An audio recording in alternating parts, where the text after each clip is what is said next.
ሰላም የአባቴ ብሩካን የእግዚአብሔር ጸጋና ሰላም ይብዛላችሁ። እግዚአብሔር አምላክ የተባረከ ይሁን። እኔ እጅግ በጣም ደህና ነኝ።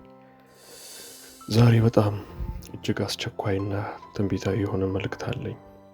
እጅግ ለሕይወታችን ጠቃሚ የሆነ እኔንም የሚመለከት ሁላችንንም የሚመለከት እጅግ በጣም ወሳኝ የሆነ መልእክት አለ እና እስከ መጨረሻው ድረስ ማድመጣችሁን እርግጠኛ ሁኑ። ምክንያቱም የእግዚአብሔርን መልእክትና ሐሳብ ሙሉ ለሙሉ መቀበል እንዲሆንላችሁ እግዚአብሔር አምላክ የተባረከ ይሁን። ክብር ለኢየሱስ ክርስቶስ ይሁን። በውስጥ መስመርም ይደርሰኛል፣ ሰማለሁ። እየተባረካችሁና መልእክቱ እየጠቀማችሁ እንደሆነ አውቃለሁ። የዛሬው ግን እጅግ በጣም ወሳኝ ነው። አስቸኳይም ትንቢታዊ የሆነ መልእክት ስለሆነ ማለት ነው እና የመልእክት ሐሳብ እግዚአብሔርን በመፈለግ እግዚአብሔርን ቆይቶ በመፈለግ የሚመጣ ተሐድሶ የሚል ነው። ክብር ለጌታ ለኢየሱስ ይሁን። የመልእክቴን መነሻ ሐሳብ የማደርገው የእግዚአብሔር ቃል ከመዝሙረ ዳዊት ምዕራፍ 104 በቅንፍ 105 ከቁጥር 1 እስከ 4 ያለውን የእግዚአብሔርን ቃል ነው ማነበው። እንደዚህ ይላል። እግዚአብሔርን አመስግኑ፣ ስሙንም ጥሩ፣ ለአሕዛብም ሥራውን አውሩ፣ ተቀኙለት፣ ዘምሩለት፣ ተአምራቱንም ሁሉ ተናገሩ። ቁጥር 3 እና ቁጥር 4 በደንብ ስሙኝ። በቅዱስ ስሙ ተጓደዱ፣ እግዚአብሔርን የሚፈልግ ልብ ደስ ይበለው። እግዚአብሔርን ፈልጉት ትጸናላችሁ። ሃሌሉያ! እግዚአብሔርን ፈልጉት ትጸናላችሁ፣ ሁል ጊዜ ፊቱን ፈልጉ ይላል። ክብር ለጌታ ለኢየሱስ ይሁን። መዝሙረኛው ዳዊት እጅግ የሚገርም ነገርን በዚህ ክፍል ላይ ሲናገር እንመለከታለን። ቁጥር 3 ላይ በቅዱስ ስሙ ተጓደዱ ካለ በኋላ እግዚአብሔርን የሚፈልግ ልብ ደስ ይበለው። ለምን? እግዚአብሔርን የሚፈልግ ልብ ደስ መሰኘት ያለበት ለምንድን ነው? ቀጥሎ ያለው ቁጥር ላይ ሐሳቡን ይናገራል። እግዚአብሔርን ፈልጉት ትጸናላችሁ ይላል። ሁል ጊዜ ፊቱን ፈልጉ። ክብር ለጌታ ለኢየሱስ ይሁን። እዚህ ሁል ጊዜ እግዚአብሔርን መፈለግ አለብን ማለት ነው። ለምንድን ነው ሁል ጊዜ እግዚአብሔርን የምንፈልገው ሲባል፣ ሁል ጊዜ እግዚአብሔርን የሚፈልግ ሰው ይጸናል፣ ይበረታል፣ ኃይል እያገኘ ይሄዳል። ሁል ጊዜ እግዚአብሔርን የሚፈልግ ሰው። ክብር ለጌታ ለኢየሱስ ይሁን። ታዲያ የእግዚአብሔርን ምኑን ነው የምንፈልገው? እግዚአብሔር ተደብቆ ነውን? ተሰውሮ ነውን? እግዚአብሔር በአንድ ጊዜ በሁሉ ስፍራ የሚገኝ አምላክ ነው። ተደብቆ አይደለም። እዚህ ጋር እያወራ ያለው ምንድን ነው የምንፈልገው ብለን ስንጠይቅ ፊቱን ፈልጉ ይላል። እጁን አይደለም፣ ማድረግ የሚችለውን ጉዳይ አይደለም፣ የሱን መገኘት፣ የሱን ህልውና ፈልጉ ይላል። ክብር ለጌታ ለኢየሱስ ይሁን። ሰዎች ነገስታትን ለማግኘት፣ ሀገር መሪዎችን ለማግኘት እጅግ ይጓጓሉ። እኔ እንኳን በቅርቡ አይቻለሁ። መሪዎች ሲመጡ ወደ ከተማችን፣ አስተዳደሮች ሲመጡ እነሱ በመገኘታቸው ብቻ የሚመጣ ብዙ ነገር አለ። ተከትሏቸው አጅቧቸው የሚመጣ ብዙ ነገር አለ። የሰማይና የምድር ፈጣሪ እግዚአብሔር የተገኘበት ስፍራ፣ ሃሌሉያ፣ የተገኘበት ህይወት አፌክትድ መሆኑ የማይቀር ጉዳይ። በእግዚአብሔር መገኘት መነካቱ ግዴታ ነው። ግዴታ ነው። ከቤት ወጥቶ ንፋስ ላይ ቆሞ ከሰማይ የሚመጣውን ፀሐይ እንዳይነካኝ ብሎ መከልከል የሚችል ሰው የለም። ወደደም ጠላም በፀሐዩ ተጽዕኖ ስር መግባቱ አይቀርም። እግዚአብሔር የተገኘበት ቦታ ላይ ያለ ሰው ቢሆን፣ ዕቃ እንኳን ቢሆን በብሉይ ኪዳን ዘመን እንደተመለከተው በመንፈስ ቅዱስ መገኘት ውስጥ ይገባል፣ ይነካል። መጽሐፍ እንደሚናገር የእግዚአብሔር ክብር ቤተ መቅደሱን ሞልቶት ስለነበረ በሰለሞን ዘመን ካህናት ገብተው ማገልገል አልቻሉም ይላል። ኤላቪያ ሶኮቶቦ ሻባራዲያናማስ ገብተው ማገልገል አልቻሉም። ለምን? ከእግዚአብሔር መገኘት ከክብሩ መውረድ የተነሳ ቤተ መቅደሱ እንኳን ሳይቀር አፌክትድ ሆኗል። አትሞስፈሩ ሳይቀር ተነክቷል። እንኳን ክቡር የሰው ልጅ አይደለም፣ ግዑዙ አካል እንኳን በእግዚአብሔር መገኘት ተጽዕኖ ስር ይገባል። ክብር ለጌታ ለኢየሱስ ይሁን። ስለዚህ እነዚህን ቁልፍ ነገሮች እንድትይዙ ፈልጋለሁ። እግዚአብሔርን መቼ ነው የምፈልገው? ሁል ጊዜ ሁል ጊዜ ያለ ማቋረጥ በየቀኑ ሁል ጊዜ ምኑን ልፈልግ? የእግዚአብሔርን ፊቱን፣ መገኘቱን። ሂስ ፕሬዘንስ ነው የሚለው እንግሊዝኛ። የእግዚአብሔር መገኘት ህልውና፣ የእግዚአብሔርን በክብር መገኘት ሁልጊዜ ልንጠማ ይገባል። ለምን? ውጤቱ ምንድን ነው? መጨረሻ ውጤቱ ምንድን ነው? ሁልጊዜ እግዚአብሔርን ፈለግኩት፣ ፊቱን ፈለግኩት። ውጤቱ ምንድን ነው? ትጸናላችሁ ይላል። you will increase in power። በእግዚአብሔር ኃይል መጨመር ይሆንልሃል። በእግዚአብሔር ኃይል መጨመር ይሆንልሻል። መቼ? ሁልጊዜ የእግዚአብሔርን ፊት ስንፈልግ ኃይላችን እየጨመረ ይመጣል።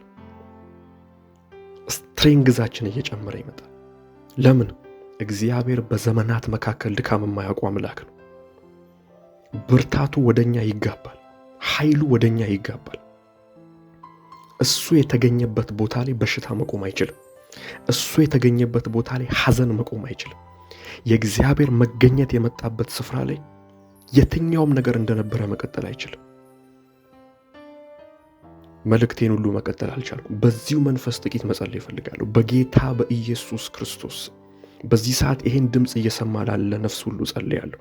የእግዚአብሔር ብርታት እንዲያገኘው ጸልያለሁ። በጌታ በኢየሱስ ካለበት ከየትኛውም ሁኔታ ነጥቆ የሚያወጣ የመንፈስ ቅዱስ ብርታት በእያንዳንዳችን ላይ እንዲመጣ ጸልያለሁ በኢየሱስ።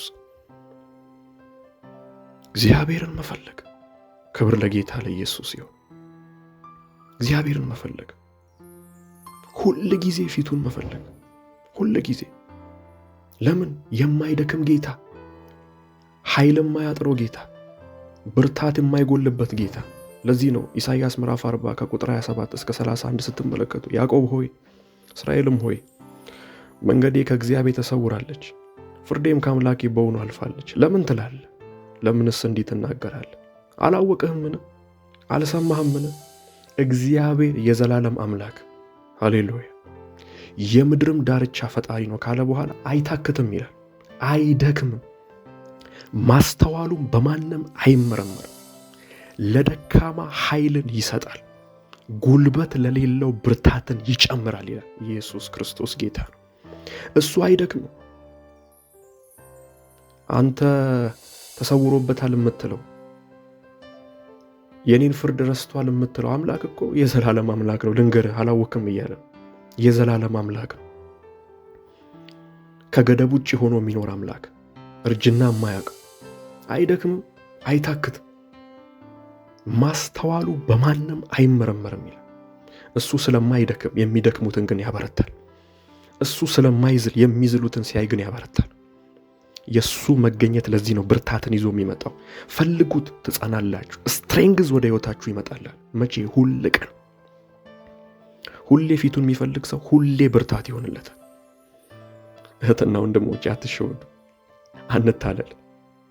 ብርታት ያለው ሶሻል ሚዲያ ላይ አይደለም። ብርታት ያለው ጥሩ አነቃቂ መልእክቶች ላይ አይደለም። ብርታት ያለው ጥሩ የምናነባቸው መጽሐፍት ላይ አይደለም። ማንበብ ጥሩ ነው፣ መልካሙን ነገር መካፈል ጥሩ ነው። ብርታት ያለው ግን እግዚአብሔርን ፊት በመፈለግ ውስጥ ነው። ብርታት ያለው እግዚአብሔርን በመስማት ውስጥ ነው። ፊቱን በየቀኑ በመፈለግ ውስጥ ነው ብርታት ያለው። የእግዚአብሔር መገኘት የሚበዛል ፊቱን በፈለግነው ቁጥር ነው፣ በተጠማነው ቁጥር ነው። ሃሌሉያ! ክብር ለኢየሱስ ይሁን። ታዲያ እዚሁ የኢሳይያስ መጽሐፍ ላይ ተመሳሳይ ሐሳብ አለ። እግዚአብሔርን በመተማመን የሚጠባበቁ ይላል ኃይላቸውን ያድሳሉ ይላል። በመተማመን የሚጠባበቁ። እግዚአብሔር እንዴት ነው ሁሌ ፊቱን መፈለግ ያለብን? በእምነት ሆነን፣ በእምነት መንፈስ ሆነን ቃሉን በማመን መጠባበቅ አለብን። መጠበቅ የሚባል ጉዳይ አለ። በመገኘት ውስጥ መቆየት የሚባል ጉዳይ አለ።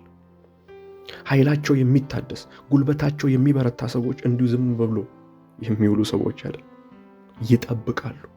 ለዚህ ነው የእግዚአብሔር ባሪያ ዳዊት ሲናገር በመዝሙር ምዕራፍ 40 ላይ በቅንፍ 40 ላይ ቆይቼ እግዚአብሔርን ደጅ ጠናሁት፣ እርሱም ዘንበል አለልኝ፣ ጩኸቴንም ሰማ የሚለው። ክብር ለጌታ ለኢየሱስ ይሁን።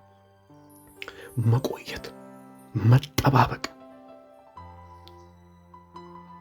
ታድሶን ያመጣል። በመገኘት ውስጥ ኃይል መጨመርን ያመጣል። ክብር ለናዝሬቱ ለኢየሱስ ይሁን። አሁን እንኳን ይህን መልእክት እየሰማ ብዙ ኃይሉ የሚታደስ ሰው እንዳለ ነው የምረዳው በመንፈሴ።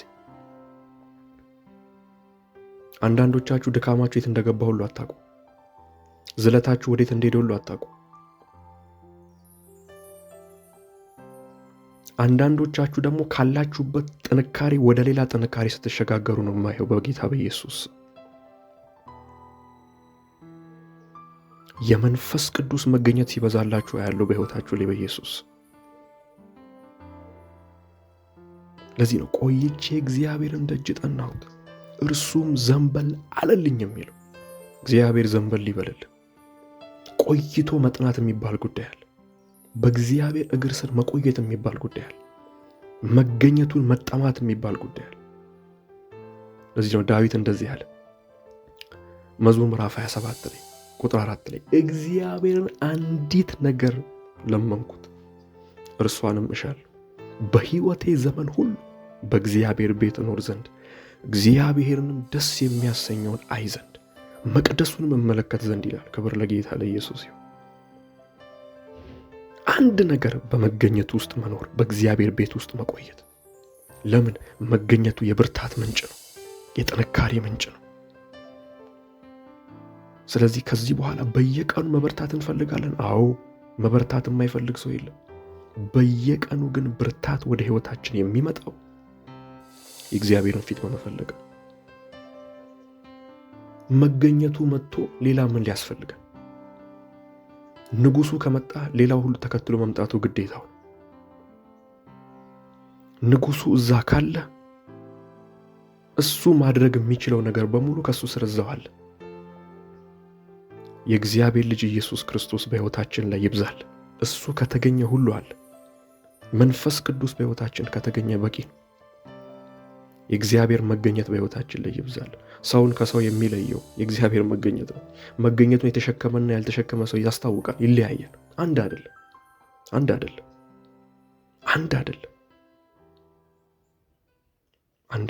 የእግዚአብሔር መገኘት እንዲበዛልን እጸልያለሁ። በጸሎት መንፈስ ውስጥ ሆኜ ነው ይህንን ቃል ማካፈላችሁ።